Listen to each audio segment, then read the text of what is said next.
काँग्रेसचे प्रदेश सचिव शशांक बावस्कर यांनी प्रसिद्धीला दिलेल्या पत्रकात इचलकरंजी महानगरपालिकेच्या कारभाराबाबत गंभीर आरोप केलेत। महानगरपालिकेने 2024-25 या वर्षासाठी दलितेतर वस्ती सुधारणा योजनेअंतर्गत 4,79,00,000 आणि सुवर्ण जयंती नगरोत्थान योजनेअंतर्गत 2,29,00,000 रुपयांची कामं जाहीर केली होती। मात्र या कामांची निविदा एकत्र प्रसिद्ध करून महापालिका प्रशासनानं ऑनलाईन निविदा प्रक्रियेच्या पारदर्शकतेला तिलांजली दिली आहे, असा आरोप बावस्कर यांनी केलाय। महाविकास आघाडीनं याबाबत आयुक्तांना निवेदन सुद्धा दिलं होतं।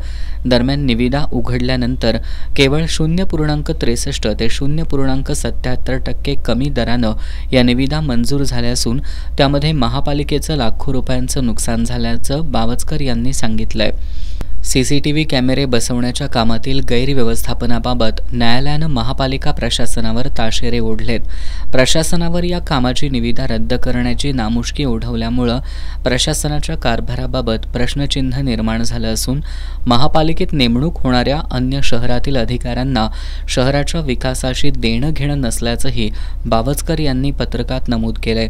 महापालिकेचा कारभार असाच सुरू राहिला तर शहराचं भवितव्य अंधारात जाईल अशी चिंता बावस्कर यांनी व्यक्त केली आहे।